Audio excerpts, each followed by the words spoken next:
And what a great relief to only have to live your life and not everybody else's. We all fall down. Just level up your leadership and get leadership in place in your store, and that will help. Let's just move forward. Like everybody throughout human history has experienced that. There's a lot of different paths to learning that. I would, of course, the path I took was getting around people that believed that you could be more. There are no bad teams. There's just bad leaders.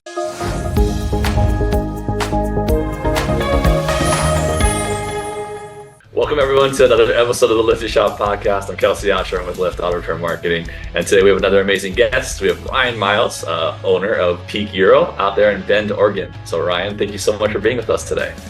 Yeah, hey, absolutely. I enjoy the opportunity to have a conversation. Glad to be here. So to kind of just, I guess, start things off for everyone, I mean, how did you get involved in the industry? Like what got you into doing auto repair? Yeah, well, probably a non-traditional approach, to be honest. I do have somewhat of a technician background, but unlike many people in the automotive industry, I was not a professional. At least I would not call myself a professional technician. I grew up on a farm, so I'm pretty handy at making something out of nothing. But I worked as a flat rate tech briefly, but again, for most shop owners out there, they're actual elite level techs. I was not. So I actually started in auto sales. Started with a small boutique Euro car dealership, and then we started reconditioning cars because we couldn't get anybody reliable to do that. Not surprising to those of us in the industry. And then we through that. And then through the recession, I started in 2007, so good timing to learn how a recession works. Yep. Through that time, we really just started having requests for repair, but not the ability to sell a lot, right? So just started fixing cars. It's like, well, we know how to fix cars. We know how to solve problems, so why not do that? And it started kind of that way. I had one tech, he was an Audi tech, so we started leaning more toward Euro cars. That was in 2010 when I hired him, and a long road of not knowing what the heck we were doing, and then eventually learning more about what to do right and what to do wrong. Yeah. Oh, very nice. Very nice. So I think that explains then in terms of I was going to ask like why Euro versus General Auto, because I think that's a common question that comes up for a lot of owners. Sometimes they don't know which one to do. So I guess that kind of explains why you went the Euro path then. Yeah, absolutely. I mean, I owned them. I was a domestic guy growing up, I was like a Ford guy. And then my brother got into Audi, and then I bought one, and it was just preference. I was like, wow, these guys kind of know what's up. It was in 1996 Audi A4. That was the first year of that platform, and it was a great car. So it started there, and then so I would like choose those to buy and sell years later. Just always liked that brand. And then I think it just happened to be that this guy that I hired, my first tech, was an Audi guy, or maybe that's why his resume stuck out to me. No. And so when he came on, I thought, well, we have this in our wheelhouse. So then we started selling more, Volkswagen Audi product, and because we knew he could fix stuff on them. And then until 2020, actually, that's all we did. And I think a lot of Euro shops have that. I don't know if I'd call it exclusivity as much as biased, right? But we have a bias sometimes. We like what we like. Yes. So we only did those brands until 2020, until someone in the industry said, there's other European cars you could probably fix as well. And we said, but we know these so well. I know, seriously, but I think that is definitely a common bias, I guess, so to say, for definitely most Euro shops. Just when I've spoken with, it's like, it started with one certain make, and then they're like the best at it, and they're like, well, there's actually slightly more out there that we can kind of peel off. It's really similar, so. Yeah, and depending on the market, to be totally fair to those who stick with their bias, I mean, I know shop owners that have do Mercedes only specifically. and do very big business, and of course provide a high level of service because they are just that narrow of a focus. And if you have the market for it, you can just continue on with it. Just doing those two lines, Volkswagen Audi, I would say specifically, is maybe just not quite tight enough, even though there's a lot. And in our market, we decided it would just be easier to get more low-hanging fruit off of the tree than to continue to climb up the Volkswagen Audi tree, so to speak. So even though we were scared to do it, just like somebody who has a domestic store and they're looking to open a Euro store, yeah, Euro brands are pretty scared to move on to other Euro brands, but it's totally doable. You know, if you Yeah. build it, they will come. Okay. And how do you know, I guess, if there's enough market like in the area for it? 'Cause I think it's also a big scare that they hear from a lot. It's like, I know I can do it, but I don't know if there's enough of them out there in my town or whatever it may be. So how do you like go about feeling and figuring that out? Totally. I mean, there's a lot of metrics that you could, of course, use. Median income being a guide in that. Franchise dealership availability in your area would, of course, be an indicator, right? I mean, if there's a Porsche dealer, there must be enough interest to sell Porsche in your area. So, potentially theoretically, there's going to be some service work. And then you would just run it like any other store where you would look at the market and say, well, if there's a Porsche dealer, how many independents are focusing on Porsche or even doing that work? And then even beyond that, like we do have a Porsche dealer, but we're in the Northwest, so it's seasonal, right? So unlike southern markets where you might see people driving 911s all year, they do go away here, right? Just like the whole northern half of the US. So you can definitely do it by the numbers, but the best thing is like go to areas where there's lots of cars in your market and just look at what people are driving because that can't really fail. If you see like nine Q5s parked next to each other and there's nobody doing German repair or Euro repair in your market, then maybe there's an opportunity. Yeah, I mean, you're a good fit there. So yeah, I think Yeah. I like that a lot, and yeah, I think you definitely have a solid thing going in terms of obviously taking a peek at everything that you have online of the shop and everything. Everything's like Yeah. really well established in Maine, but obviously it's not always an overnight thing. And it sounds like yeah, there's a lot of learning that kind of came into play here. And so, what are maybe some bigger hardships or trials that maybe you like, hey, these are huge roadblocks that we ran into that we can maybe help to Yeah. get you to kind of where you are now.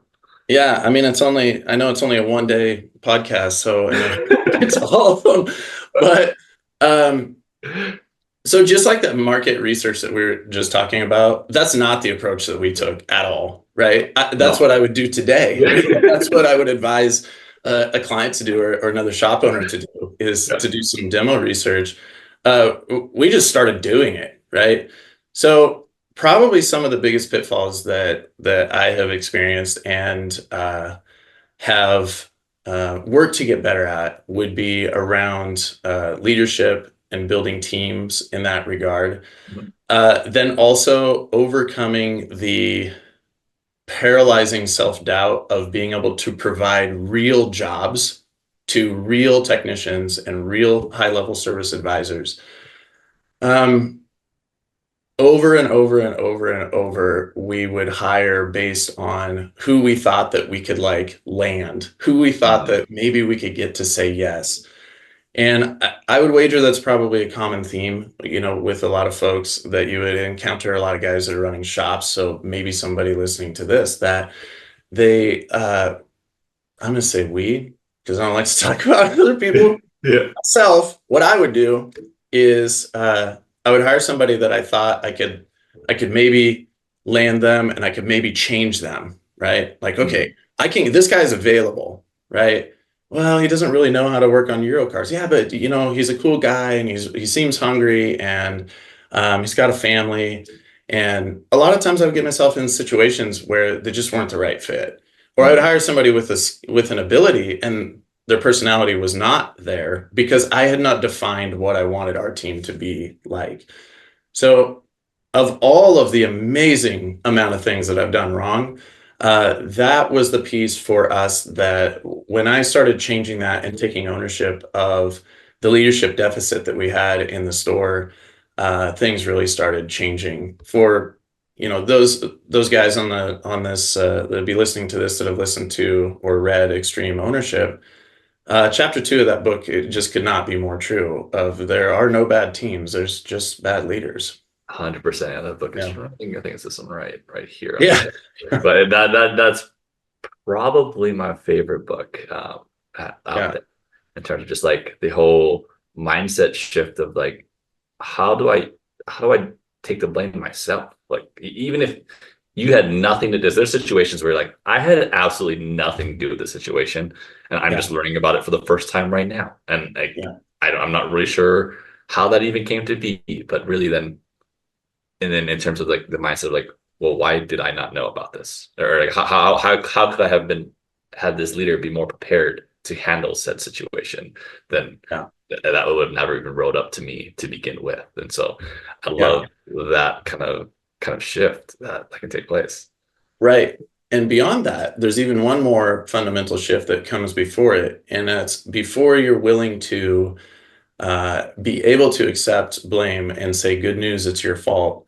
Um, it's that you have to have the inner self-worth to accept that and not take it as self-criticism, right? And Mm, so, as I mentioned, paralyzing self-criticism, that was a cycle that I found myself in. It was like, oh, that's my fault. Makes sense. Hang your head, go into the mm, negative cycle.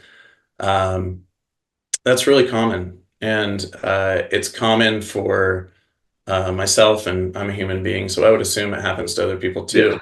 yeah, And uh, once you've established that you are not a mistake as a person, so there's a huge mindset piece to it, right? Then you're able to remove the victim mindset, which is really that whole piece. Good news, it's your fault. mm, Because now you can say, oh, then there's something I can do about that. And that becomes very empowering instead of it becoming blame and a shame-based modality of teaching, right? So I got stuck in that for a long time. Like, I know it's my fault, and that's because I'm a terrible leader, and I'm a terrible leader because it's my fault. And I just kept doing this whole thing. yeah, um, Getting around other people that saw the good inside, the good in me, and really encouraged me, like, oh man, it's all right. We all fall down. Just level up your leadership and get leadership in place in your store. And that will help. The numbers will follow, so to speak, because they will be taking care of your customers. yeah, no, absolutely, I absolutely love that. And so I guess what steps then? I mean, because I myself have been in that spot, and I guarantee other repair shop owners have been in that spot of yeah, like that paralysis of just like, oh, this is definitely my fault, and then you just kind of get stuck in the depths of that. It's like, Yeah. what helped you kind of start to work? Because I know if it's a switch, that's amazing for you. I know for most, it's going to be kind of a step ladder. So I'm going to assume that it was that way. So what kind of started that journey of like one step out? Yeah, I mean, it wasn't a switch, or I guess you could, maybe it was more like a rheostat that's Mm. turning. It's getting better, so I spend less time in that gap, right? If you want to use like gap in the game terminology of just the woe is me. So um, this is where the good old teacher pain comes in, and pain has a way of just pushing on that, like this is not changing. I'm not changing. I'm going to have to do something. And what happens when we experience pain is eventually it cracks the ego, this protection mechanism that I have put up, saying like, well, I don't want to be embarrassed, right? In full transparency to everybody that's watching this podcast, if you've ever been in a shop fix event, I wear a hat a lot. It's because I'm not totally comfortable not having hair. But it turns out I'm 46, I don't have any anymore. You have gray hair. Yours wonderful. But if I don't care, now the door has unlocked for me to learn new things, right? Like it just is. So what? So the way out of self-criticism and blame and shame for me was that I had to understand, like, you are human, you're having a human experience. That's a human emotion. That's okay. Let's just move forward. Like everybody throughout human history has experienced that. There's a lot of different paths to learning that. I would, of course, the path I took was getting around people that believed that you could be more, and more is who you really are, not like you have to build yourself into some fake facade. It's just undoing those belief systems that you're not enough. So getting around that, and then of course, getting really vulnerable and going through some training on undoing those mindsets. Hoffman Institute was a massive step in my life, and I'm proudly a graduate from that institute, and it was hard earned, I will say. I can only imagine that. That's so cool. That that journey process of like that. Again, I can almost hear the self realization of like just kind of like almost standing back and seeing oneself. And obviously, I mean, I don't want to get too deep and get too philosophical, like that, too philosophical, whatever that word is. Philosophical. The philosophical, Yeah, yeah, man. that's what we're looking for here.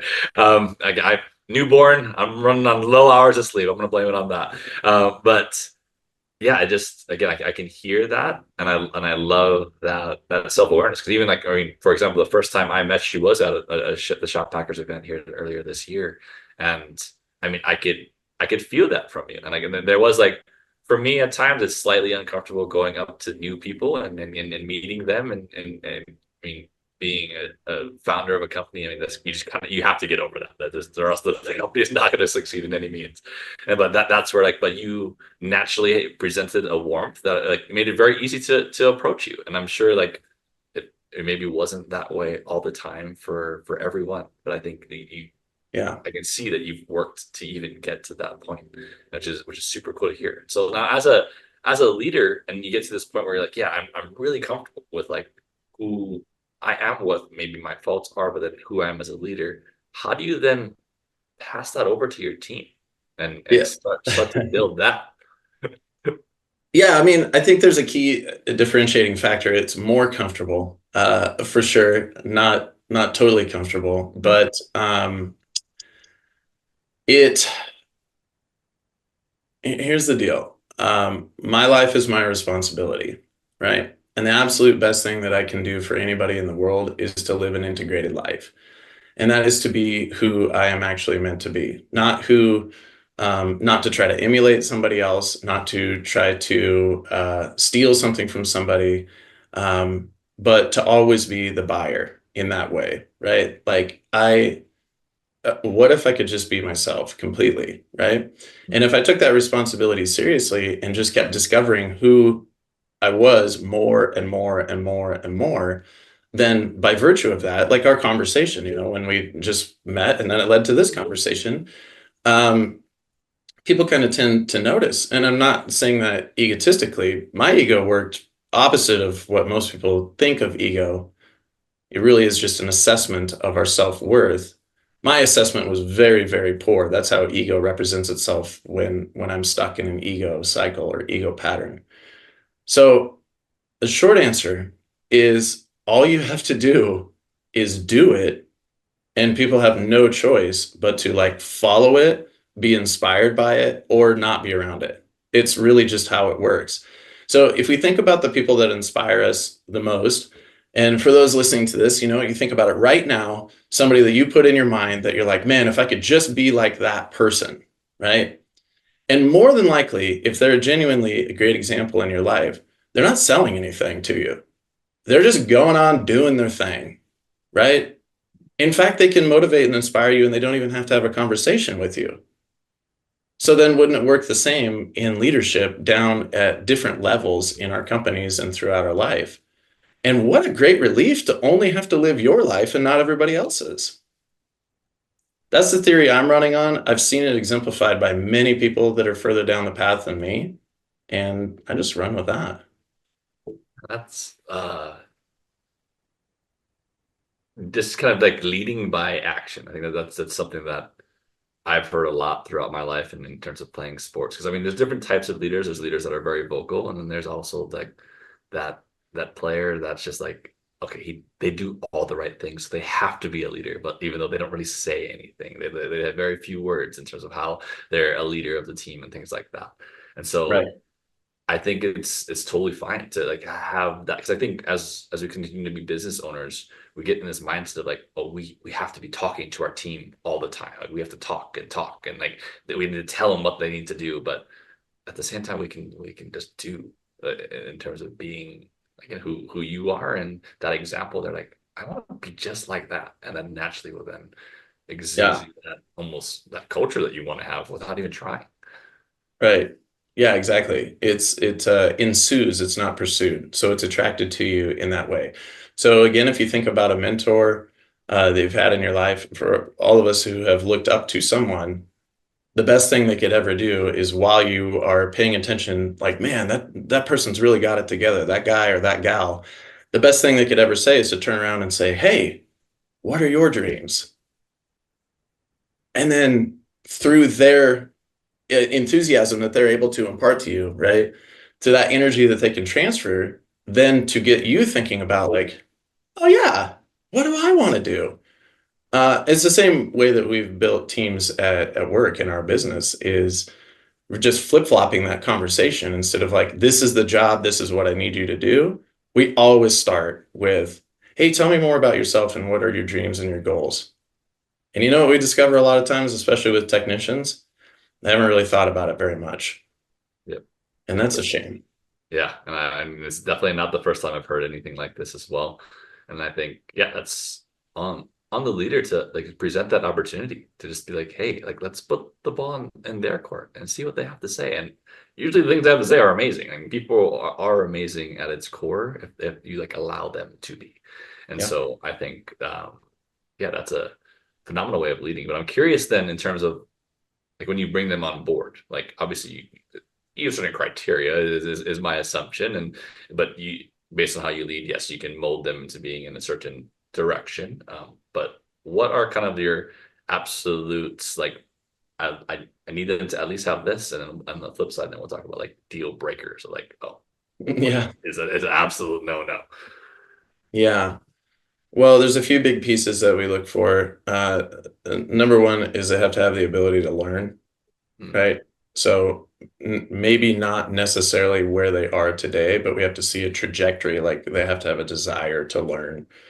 Then we have to see, and this is asking about goals, right? Hmm. Tell me about your goals. And if they haven't thought about it, hey, I'm not going to beat them up. I've been there. Yeah. But maybe it's the first time that they can have an opportunity to think about it, Hmm. right? Well, what do I really want? Maybe I have some time goals or money goals or more than anything. Most of us have cultural goals that are really hard to explain. That we want our needs fulfilled and we want to feel like we have autonomy and we want to feel like we're a part of something and we want to feel like we have control, right? Hmm. So as far as what they have to have, for us, it's really, really, really simple. Like we have some very specific job descriptions. Like if, let's say we're interviewing an A tech, like we don't even really ask a lot of questions. I don't, or my manager about their specific abilities. We'll have an interview with our foreman and they'll kind of like give them the sniff test in that way or lead tech in our shop. Hmm. But we're really just talking with them, like to find out if their motivations align with our motivations, right? So if you have a tech that's like, hey, I want to make 150 plus a year, and I'm willing to do whatever it takes to do it, then we'll just work that math backward and break it down for them, right? But more importantly, even than that, is no one person can beat a team. Never has happened. There's been some great leaders on teams, but Michael Jordan didn't play by himself. Yep. And we'll look at like, okay, culturally, will they add to our culture in enthusiasm, energy, just the overall vibe of the store? Will they just fit in, or will they actually detract and we have to get them up to just fitting in, right? Is this the guy that wants to work off by himself in the corner? Is this the advisor that's like only driven by money alone and that's really all they care about? And we look at those factors as like go, no go. As far as just some basics, like our store, we require that our store averages 100%. That's just 40 hours times however many bodies we have in the store as techs, right? That's simple. That's just a minimum standard. But if somebody comes in and they want to make a bunch of money, they're probably going to have a goal of running, 55 or 60 or however many hours they need to meet their goals. And then we just become an accountability partner in that way. Yeah, Yeah. I think I mean everyone needs an accountability partner for sure, and regardless of what you're doing, and that's where I think then coaches have come so in handy for so many people is because now it's like a built-in accountability partner that's again hopefully on your side in terms of like not every coach is going to do the same in terms of how they do things, but it naturally allows you to have that in terms of yeah I need to like as a leader like one yes you're holding all these people accountable but then at the same time it's hard for like your employee to hold you accountable for certain things too. Like that. I mean, it depends on what autonomy you build in your own team, but that tends to be tricky a little bit when someone lower than you on the totem pole is like kind of holding you accountable. You're like, wait, hold on, what are you doing? And so like that's where then Yeah. now it helps to have someone above you in that sense of coaching and whatnot. And I obviously know you're a big proponent of coaching and doing that. But what kind of drove you to do like and follow that path of coaching and having people there to help you? Yeah, I think for me the piece was really simple that I was around people that didn't give up on me, and they boy, I would say when I almost had. And they were very subtle, but they were always there. And my previous coach had the same coach for 3 years, and there was a time where I would require we had a standing call once a week, Zoom call just like this, and it was on accountability. I was like, man, I just like cannot move the needle. But every time that we have a conversation, we talk through some issue, and then you give me something to do, like things actually change, right? And I was like, well, if I just never let go of this person, if I never let go of my coach, then maybe I can get through this. And you know what? She could have said no, and she could have been like, it was far above her requirement to talk to me as much as she did, and she didn't. And that doesn't always work. Probably other people she did the same thing for, and it, didn't maybe they didn't move the needle or didn't have breakthrough, but it did in my case. And then yeah, being around other folks that said, hey, we are growing, and would you consider the opportunity to help people in the same way that you've been helped? And, that's a humbling request. So when somebody asks something like that, it deserves serious consideration. And even though there's a lot of good old self-doubt and self-criticism around that, it's our calling to overcome that. So, uh, yeah, what led to it was just a progression of seeing how helpful it was for me. And then, just looking across at somebody who's in the same situation as you are. Empathy is coming alongside somebody and helping them through a hard time, and or to gain a new skill set, or to undo a belief system that's holding them back. Sympathy is like, oh man, I've been there. That sucks. Sorry, dude. And I just couldn't do that. So it just kind of naturally unfolded, I guess, in that way. And as far as yeah, as far as being good at it, the jury's out. We'll see. Well, I mean, obviously in our few encounters, I know that the people that you coach are very, very lucky to have you as a coach for sure. But it, I silly did not ask in terms of just saying the groundwork of like how many people do you have at your store? How big is the store? And Sure. just to give people an idea of kind of what we are talking. Obviously we've talked very philosophically about like all the Yeah. different elements. But I want to just lock that in. Yeah. Yeah, we're a growing store. I mean, we are a Euro specialty store, so we do all the main Euro brands. A lot of Volkswagen, Audi, BMW, Porsche, Mercedes, Mini, Sprinter, all that stuff. And so we have, let's see, we have a new tech coming on. So I think we're at 14 right now.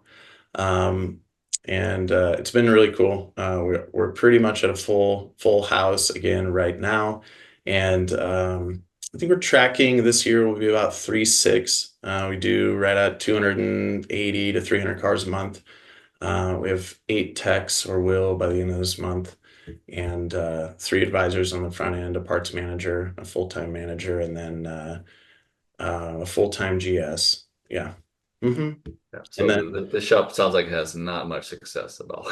No. yeah. It sounds like you're doing things very, very well, which is so cool to uh be able to hear and see. Like, so did you like expand? Have you expanded the shop? Is that what has allowed kind of more of this growth? Yeah. Have you moved Yeah. locations? Like, We have a not that great location. We're in an industrial park, so oh, I think just masochistically, like if we're going to succeed, we want to make it count.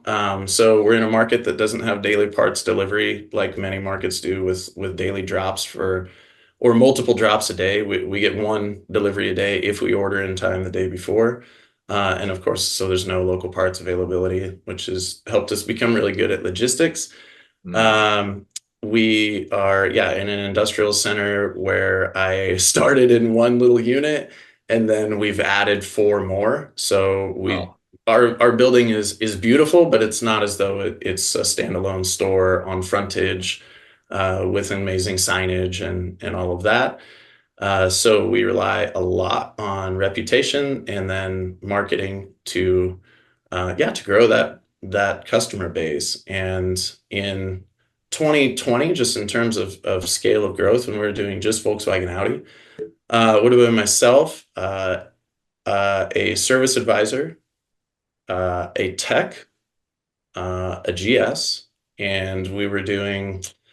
I think I signed up with a shop management system in April of 2020, and looking back, I think that month we did like 45,000. Yeah. wow. So there's been So 4 years exponential growth. has grown some. Yeah. Not as fast as maybe I want it to, but it has indeed grown. The numbers don't lie. Yeah. Yeah, no, for sure. I think that's a very impressive growth, and Yeah. obviously things get broken along the way with what I would consider pretty hyper growth. And so, I said, what maybe were some of the things that broke, and how'd you go about fixing it? Yeah, for sure. One of the biggest things that you learn when you start to scale is that simplicity and clarity scales. It's not an overabundance of SOPs, but it's very clear, simple SOPs that can be understood by the lowest understanding team member on your team. When you're small, you can hold all of it in your head. Even though today we've grown much beyond my capacity, we have a full-time manager in place, so I don't have all the details held in my head anymore.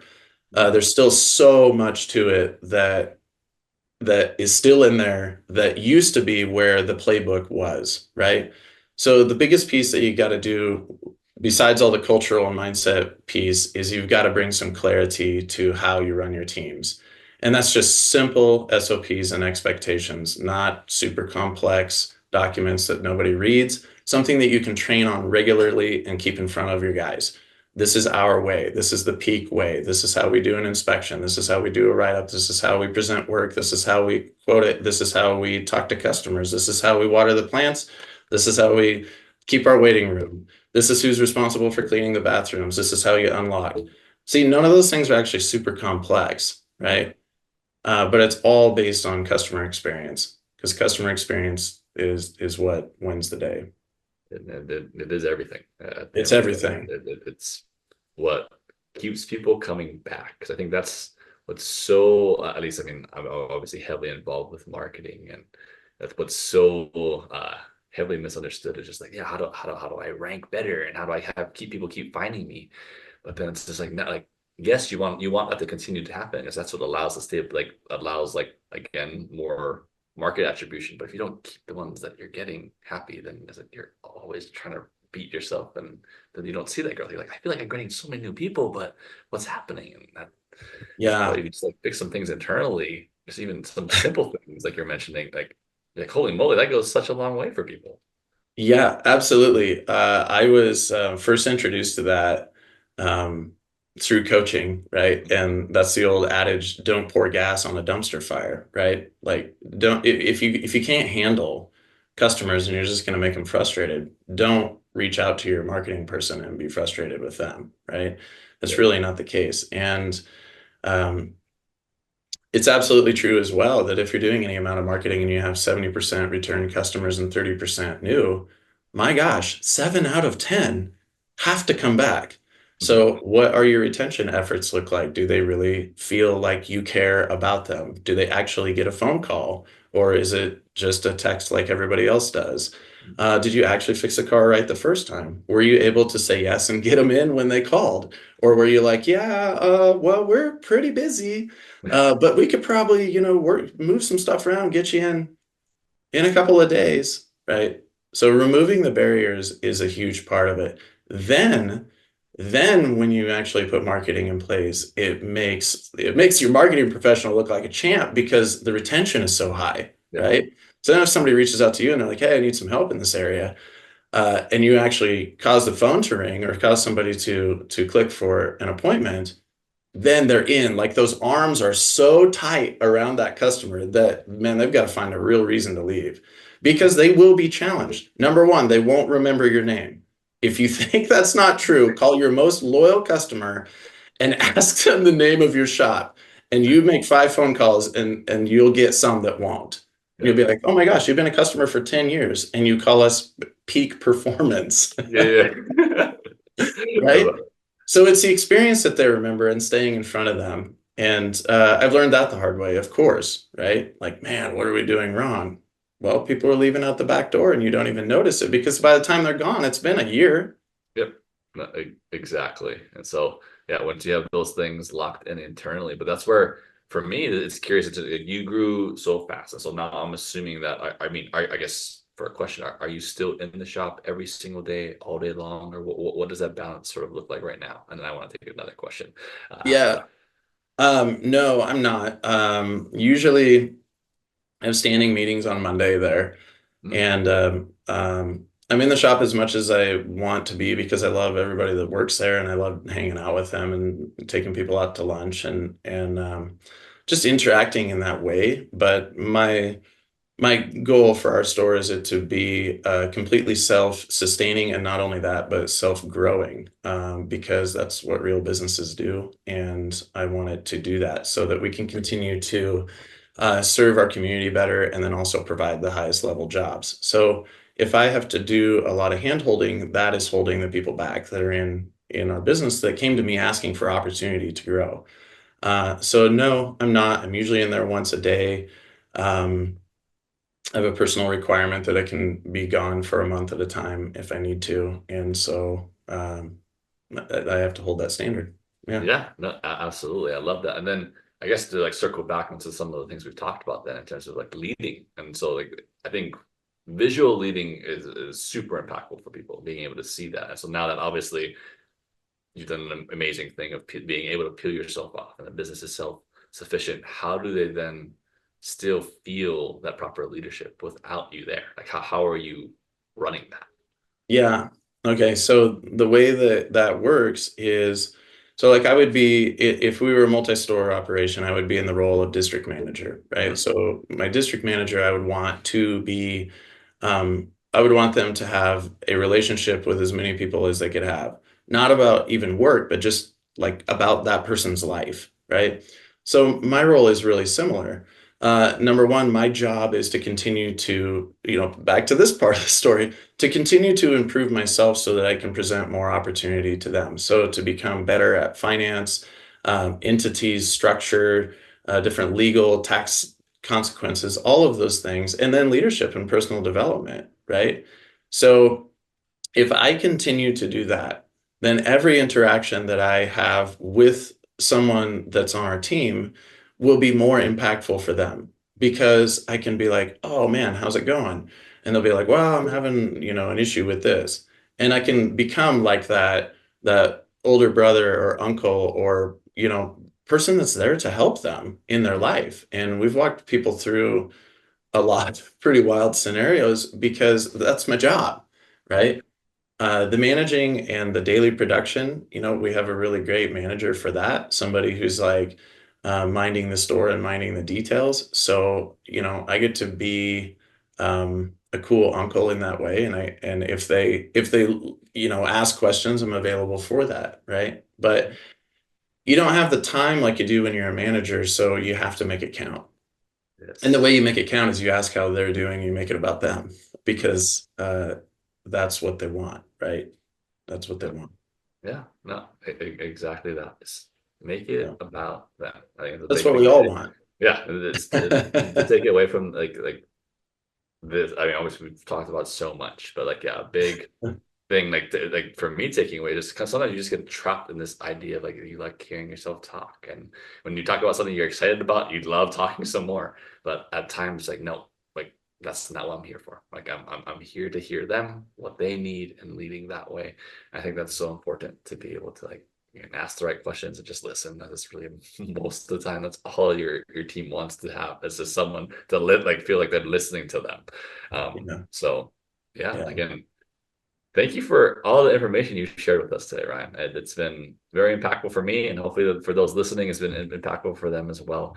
Um, one thing I always like to leave with, I know we chatted about this a little bit already, but a book recommendation. So I'm going to push you in terms of, hey, we already talked about extreme ownership, so you cannot recommend that one. What is a different book that has been kind of a big and has had a big impact for you that you would recommend for other auto repair shop owners?